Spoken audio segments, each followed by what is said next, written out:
போதகர் பாலியங்கிச்சோ சொன்ன ஒரு சாட்சி, அவருடைய கிளை சபையினுடைய போதகரை பற்றிய அவர் சொல்லும் போது இது 100க்கு 100 உண்மையானது என்று சொல்லுகிறார். அவருக்கு ஒரு உதவி போதகர் ஒரு கிராமத்தில் ஊழியம் செய்து கொண்டிருந்தார். அவருடைய பேர் கிங் சாம். நல்ல உண்மை உத்தமான ஊழியக்காரர், கணவனும் மனைவியும் 2-3 சின்ன பிள்ளைகளுமாக நல்ல கிராமத்தில் ஊழியம் செய்து கொண்டிருந்தார். ஆனால் அவருடைய மனைவி சுகவீனமானார்கள். ஒன்றும் பலிக்கவில்லை. அது கர்த்தருடைய வேலையோ என்னமோ தெரியவில்லை. அவர்கள் மரித்து விட்டார்கள். ஊருக்கு வெளியே கொண்டு போய் அடக்கம் செய்தார்கள். கொரிய தேசத்திலே இந்தியா தேசத்தை மாறி தட்டையான கல்லறை இருப்பதில்லை. அந்த கல்லறை குவிந்து வளைந்து இருக்கும்.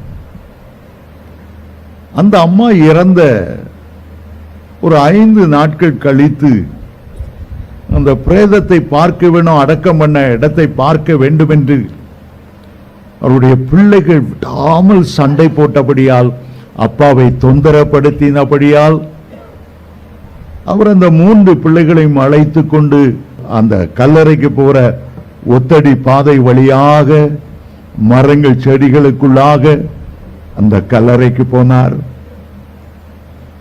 அப்போது மழை தூறிக்கொண்டிருந்தது.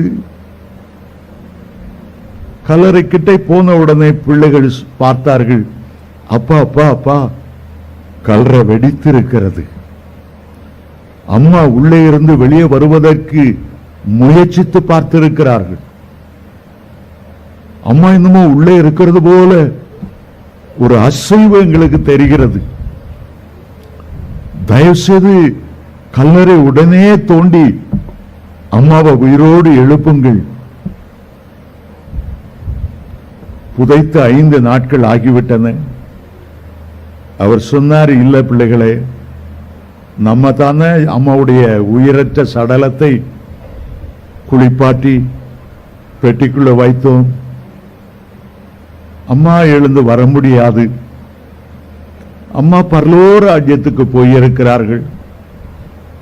அம்மா கல்லறைக்குள்ளே இல்லை. ஆனால் அந்த பிள்ளைகள் கேட்கவே இல்லை. விடாப்பிடியாய் அப்பாவை தொந்தரவு பண்ணினது. கல்லறை எப்படி தோண்டுவது, எப்படி திறப்பது, உள்ள அழுகி போன சரீரத்தை எப்படி வெளியே கொண்டு வருவது, பிள்ளைகளை அந்த கல்லறையிலிருந்து வீட்டு கொண்டு போவதற்குள்ளாக அவர் படாத பாடுபட்டார். மனைவியை இழந்த துயரம் ஒரு பக்கம், சிறு பிள்ளைகளை எப்படி காப்பாற்றி படிக்க வைத்து ஆளாக்குவது என்ற துயரம்.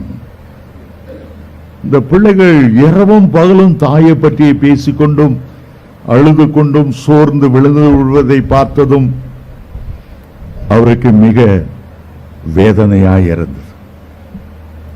1 வாரம் கடந்து சென்றது. அவருக்கே ஆறுதல் படுத்த முடியவில்லை.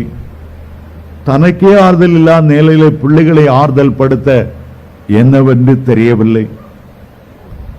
திடீரென்று அவருடைய ஜெப அறையிலே வேதம் வாசித்துக் கொண்டிருந்த போது நெஞ்சில யாரோ ஈட்டி எடுத்து இருதயத்தில் குத்துவது போல உணர்ந்தார். அந்த குத்து அவரை ஊடுருவி சென்றது. ஒரு பயங்கர ஹார்ட் அட்டாக். கீழே விழுந்தார், மரித்து போனார். தலைமை போதகராக பாலியங்கிச்சோ இறந்தபடியால் அவருக்கு தந்தி கொடுத்தார்கள். அவர் வர பிந்தினது.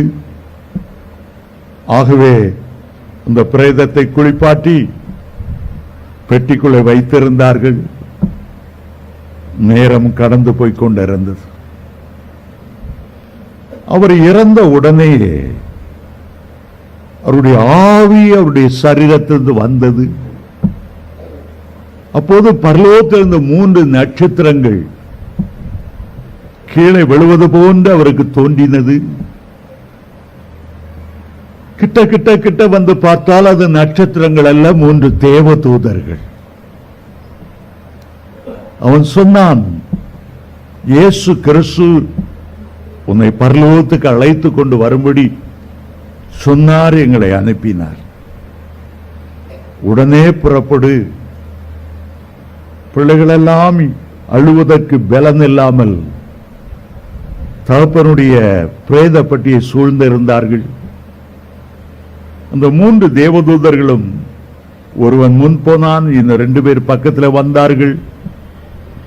நாம் வட துருவத்துக்கு போய் அங்கிருந்து பரலோகத்துக்கு போகக்கூடிய ஒரு பெரும் பாதை, அது வேகமாய் போகக்கூடிய,